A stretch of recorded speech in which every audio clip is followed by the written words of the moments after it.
Assalamualaikum warahmatullahi wabarakatuh. Baiklah teman-teman, saya ingin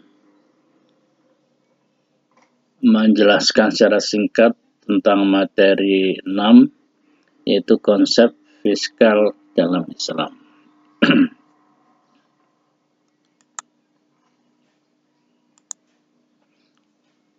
Fiskal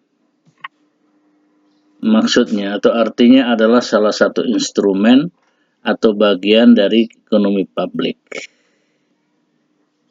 Jadi yang dimaksud dengan kebijakan fiskal atau keuangan publik merupakan kebijakan yang berkaitan dengan ketentuan, pemeliharaan, dan pembayaran dari sumber-sumber yang dibutuhkan untuk fungsi-fungsi pemerintahan atau fungsi-fungsi urusan publik.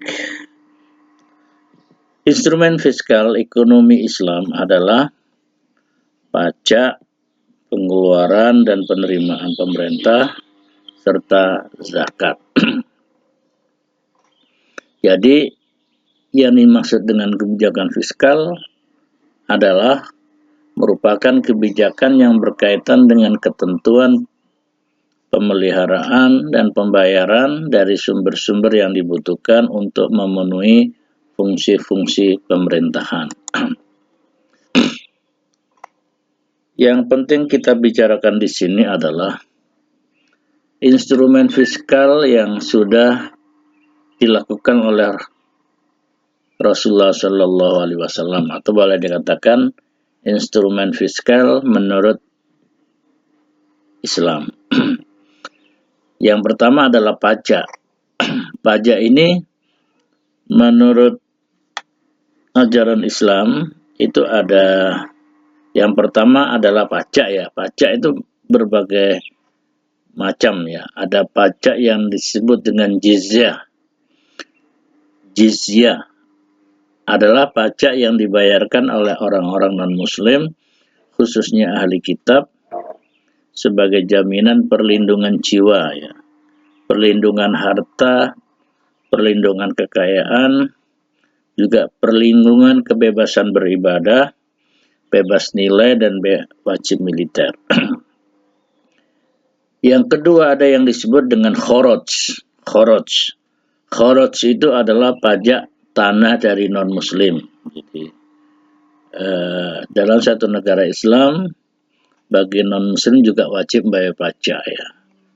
Mereka yang punya kekayaan berupa tanah, aset, itu juga ada pajaknya.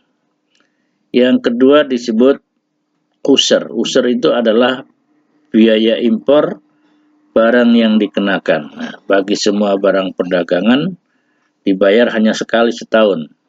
Hanya berlaku untuk barang yang nilainya 200 dirham lebih. Atau sudah dalam bahasa agama disebut sudah memenuhi nisab, wajib membayar pajak. Yang kedua, instrumen kebijakan fiskal dalam Islam itu adalah zakat. Zakat ini adalah ibadah wajib yang termasuk salah satu rukun Islam yang 5. Zakat memiliki posisi penting, strategis, dan menentukan, baik dari segi ajaran Islam maupun dari sisi pembangunan kesejahteraan umat. Jadi zakat ini luar biasa potensinya. Ada kalau zakat fitri ini saya yakin 99 umat Islam, termasuk umat Islam di Indonesia, itu membayar zakat ya, zakat fitrah, karena hanya 3 kg beras. Tapi kalau zakat mal yang jumlahnya 2,5%, ini masih pertanyaan besar ya. Masih banyak umat Islam yang belum mengeluarkan zakat, yang hanya 2,5% ya. 2,5% batas minimal ya. 2,5% ini saja kalau berjalan dengan bagus, misalnya seluruh warga Muslim di Indonesia bayar zakat, ini potensinya luar biasa. Belum lagi dari yang lain, dari sedekah, dari sedekah dan sebagainya ya. Dan barang yang dizakati di dalam Islam banyak ya. Di samping harta juga ada zakat pertanian, zakat tambang dan seterusnya ya. Instrumen yang ketiga adalah yang disebut dengan jauh lebih. Infak dan sedekah itu memang dalam Islam tidak ada batasnya, sesuai dengan keikhlasan. Keikhlasan ini kan yang nggak terbatas. Ada orang yang ikhlas mungkin 2,5%. Ada orang ikhlas 5%. Ada orang ikhlas 10%. Ada orang ikhlas lebih dari itu. Ya. Bahkan ada orang yang semua hartanya diberikan untuk kepentingan negara, untuk kepentingan umat. Terutama pada saat-saat terjadi peperangan dengan pihak lain, ini hukumnya wajib. Tidak saja bayar zakat, tapi semua hartanya, bahkan jiwanya diberikan kepada negara demi memelihara agama. Itu ajaran Islam. Harta yang wajib dizakati itu berdasarkan tekstual dalam Al-Quran itu banyak ya, seperti emas, perak, hasil tanaman, buah-buahan, barang dagangan, hewan ternak seperti unta dan sapi dan kambing, dan barang temuan. Barang temuan atau kalau di sini mungkin sekarang tambang. Tambang itu kategori barang temuan. Zakatnya barang temuan itu minimal 10%. Ya. Jadi kalau punya industri pertambangan itu zakatnya kepada negara, kalau negara itu negara Islam, minimal 10%. Bahkan ada yang mengatakan 20% harta temuan itu ya.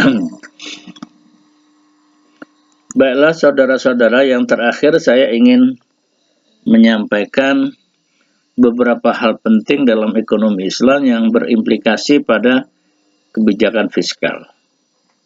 Yaitu yang pertama adalah pemerintahan Muslim itu harus menjamin bahwa zakat dikumpulkan dari orang-orang Muslim yang memiliki harta, memiliki nilai minimum yang digunakan untuk maksud yang dikhususkan dalam kitab suci Al-Quran. Jadi melebihi nilai minimum itu bahasa agama adalah memenuhi nisab. Ya, kalau sudah memenuhi nisab itu wajib zakat. Misalnya kalau emas, misalnya nisabnya berapa?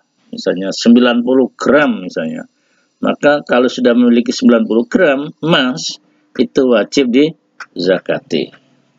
Dan seterusnya. Belum lagi pembahasan zakat yang lain ya. Yang kedua adalah pengeluaran pemerintah akan dibiayai dari pengumpulan pajak atau dari bagi hasil. Oleh karena itu bukan public debt menjadi lebih kecil ya. Karena biaya negara dibiayai dari hasil zakat. Jika ekonomi Islam merupakan salah satu upaya untuk membantu atau mendukung ekonomi masyarakat Muslim, terutama yang terbelakang, terutama yang miskin. Jadi orientasinya Islam itu membela orang-orang yang tidak beruntung, menolong orang-orang yang miskin. 4. Negara Islam merupakan negara yang sejahtera, di mana kesejahteraan memiliki makna yang luas daripada konsep Barat. Kesejahteraan meliputi aspek material dan aspek spiritual, dengan lebih besar menekankan pada sisi spiritual. Negara Islam bertanggung jawab untuk melindungi agama warga negara. Ya, agama apa saja, orang non-muslim harus dilindungi, harus dijamin mereka bebas beribadah sesuai dengan ajaran agamanya. Yang kelima, yang terakhir ini, pada saat perang, Islam berharap umatnya tidak hanya memberikan kehidupannya, tetapi